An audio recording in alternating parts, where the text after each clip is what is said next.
mayroon lang sanang gitara. Tutong namin dalaan sa pagkanta.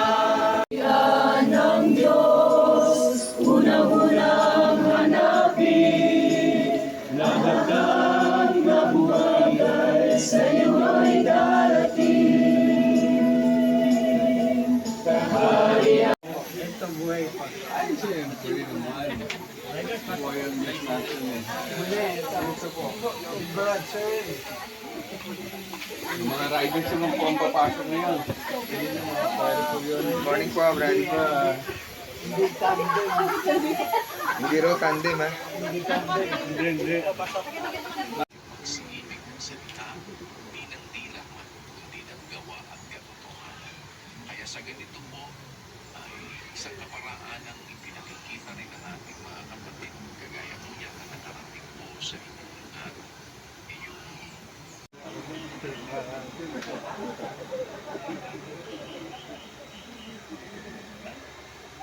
Masyado akong na-overwork. Pero nakita pa buhay. Kaya lang yung si Carmina hindi. Meron ako dito si Carmino. Pinapag-message. Ano po? Maraming salamat sa Panginoon. Kuya. Yung malaking bagay itong nangyari sa buhay ko na ito. Biro mo may taga Manila, Cavite. Taga dito sa Bataan din. Hindi ko inaasahan ito. Talagang marunong ang Panginoon Diyos. Kahit na konti na oras na reserve, nandiyan kapatid, nililinig ka.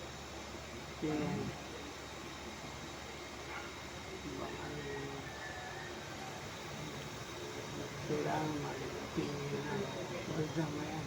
Pagka hindi mo dinamayan kapatid, hindi tatagawin ang Panginoon Diyos. Yun ang di ba, paksak. Pagka tinakoy ng mga kapatid, tinatakoy mo si Jesus. Maraming salamat sa inyo lahat. Hindi ko makakaya magpasalamat bawat isa-isa. Pero sana ganun bigay sa akin. Maghingapan, magtulungan. Doon na natin mapapakita sa kapatid. Kaya swerte ko ba, parang ginusto ng Panginoon mag-isa ito para dalawin. Hindi naman ba? At naman po, may sakit, may walang sakit, matanda, bata. Ang nagpapalakas ng loob sa akin, si Brada na, Sani. Biro mo, 3 cancer. Breaking the record siya. Pero hindi talagang bumibitaw. Talagang malakas ang pananali niya. Kung ano man po yung mangyari sa akin, siyempre, may Diyos tayo. May tayong naasahan na. Kaya nga dito na mga lalagutan ng hini. 30 taon hindi ako nag-ano sa Katoliko. Nung magbago ako na naririgan dito. Ay, alam niya, ang matagal ako nililigaw ako ng kapatid. Naging manggagawa yun si Barad Ogi. Pero hindi ako na-umisi. Ang nakakakay sa akin, salita ni Barad Ogi, pakikinig.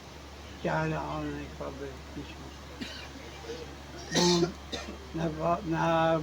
Na-doctorin ako, umuwi ako dito, basta sakit pa yung aabutin mo dyan.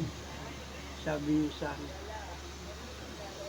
July yun, bumabagyo ka sa Lukuan, nagpapag-doctorin ako. Kaya na-bautismo na August. Pero sige, talagang pag-aaral ng humila sa iyo. Kahit ano, gagawin mo. Hindi kagayin mo. Barka-barkada.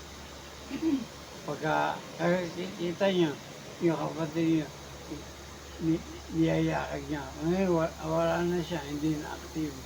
Ay kung sa kanya unahin, bahay na rin ako. Pero yung dalawa ko kapatid, aktibo.